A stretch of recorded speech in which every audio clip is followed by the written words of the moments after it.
restrictions verticales sont des restrictions de concurrence réalisées lors d'accords entre entreprises ou particuliers placés à différents niveaux de la chaîne d'approvisionnement. Par exemple, un accord entre un distributeur et un détaillant. Ces restrictions verticales doivent être distinguées des restrictions horizontales que l'on trouve lors d'accords entre des concurrents placés au même niveau de la chaîne d'approvisionnement, le cas du cartel par exemple. La plupart des clauses ayant un effet de restriction verticale sont considérées comme non problématiques, les clauses dites feu vert, qui ne causent aucun préjudice à la concurrence. Il peut s'agir, par exemple, des conditions imposant aux commerçants d'installer certaines publicités ou de présenter les produits d'une manière spécifique. D'autres restrictions peuvent être problématiques sous certaines conditions, clauses dites feu orange. Il s'agit par exemple d'accords d'exclusivité qui empêchent les distributeurs ou les producteurs d'accéder à certains détaillants.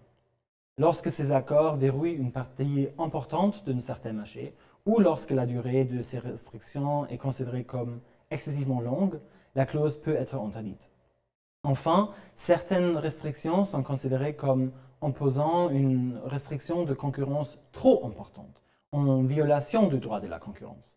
Ce sont les clauses dites feu rouge. Il s'agit par exemple de la fixation de l'application de prix de revente minimaux entre un fournisseur et un distributeur ou de certaines restrictions territoriales à l'exportation au sein du marché unique européen.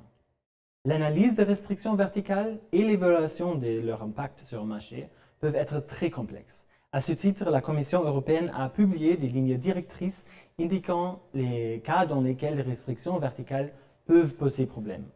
En outre, le législateur européen a adopté une série de règlements d'exemption par catégorie qui justifient explicitement la légalité de certaines clauses verticales, par exemple lorsque les entreprises concernées détiennent des parts de marché comparativement faibles.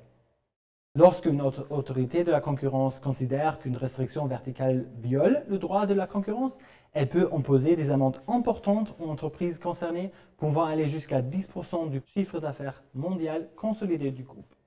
Une restriction verticale de concurrence a donné lieu à une décision très importante aussi du Conseil de la concurrence au Luxembourg, dénommée la décision Cookie ou biscuit.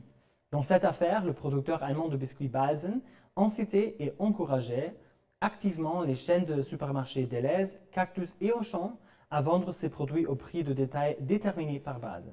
Le Conseil a interdit cette fixation de prix et a sanctionné le distributeur et les 3 supermarchés par une amende globale de plus de 3 millions d'euros, justifiée par le fait que cette restriction verticale a supprimé la concurrence effective entre les chaînes de supermarchés pour les produits Balsen. En résumé, les restrictions verticales concernent les accords contractuels ou oraux d'un acteur de la chaîne d'approvisionnement envers son partenaire commercial vertical. Lorsque cet accord restreint indûment la concurrence, elle peut faire l'objet d'une amende importante.